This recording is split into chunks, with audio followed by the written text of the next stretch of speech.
กรมอุตุนิยมและอุทกศาสตร์พยากรณ์อากาศวันที่20พฤษภาคม2025ว่า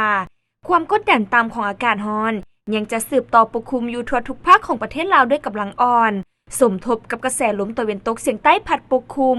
ซึ่งเจนให้อากาศยังจะร้อนอยู่ทั่วไปในตอนบ่ายและยังจะมีฝนตกฟ้าห้องฟ้าเหลื่อมในรับคอยหาปานกลางเพราะมีลมพัดแรงเป็นบางโอกาสอยู่ในแต่ละภาคเหนือด้านตะวันออกแขวงพงสาลีเวียงไซซ้ำเหนือและเสียงขวางอากาศเย็นในตอนเช้าและจะมีฝนตกฟ้าห้องฟ้าเหลื่อมในรับคอยหาปานกลางเพราะมีลมพัดแรงอยู่บางท้องถิ่นหรือนาทีการปกคลุมของฝนเอากับ 35% ของภาคอุณหภูมิในระหว่าง 17-32 องศาภาคเหนือด้านตะวันตกแขวงหลวงน้ำทาบ่อแก้วอุดมไซหลวงพระบางและไซยบุรีอากาศร้อนพร้อมจะมีฝนตกฟ้าห้องฟ้าเหลื่อมในรับคอยหาปานกลางและมีลมพัดแรงเป็นบางโอกาสอยู่บางท้องถิ่นหรือนาทีการปกคลุมของฝนเอากับ 30% ของภาคอุณหภูมิในระหว่าง 21-35 องศา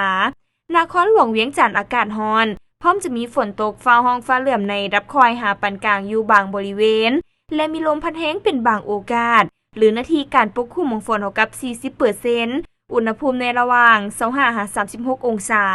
ภาคกลางแขวงเวียงจันทน์บริคำไซขมวนและสวรรณเขตอากาศร้อนพร้อมจะมีฝนตกฟ้าห้องฟ้าเหลื่อมในรับคอยหาปานกลางและมีลมพัดแรงเป็นบางโอกาสอยู่บางท้องถิ่นหรือนาทีการปกคลุมของฝนเอากับ 40% ของภาคอุณหภูมิในระหว่าง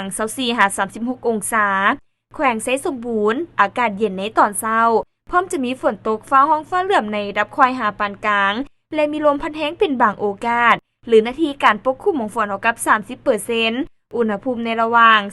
19-32 องศาภาคใต้แขวงสารวันจำปาสักเซกองและอัตตปืออากาศร้อนหาร้อนเอาพร้อมจะมีฝนตกฟ้าห้องฟ้าเหลื่อมในรับคอยหาปานกลางและมีลมพัดแรงเป็นบางโอกาสอยู่บางท้องถิ่นหรือนาทีการปกคลุมของฝนเอากับ 30% ของภาคอุณหภูมิในระหว่าง 25-36 องศาสำหรับเขตภูเพียงบริเวณอากาศเย็นพร้อมจะมีฝนตกฟ้าห้องฟ้าเหลื่อมในรับคอยหาปานกลางและมีลมพัดแรงเป็นบางโอกาสหรือนาทีการปกคลุมของฝนเอากับ 35% อุณหภูมิในระหว่าง 15-28 องศา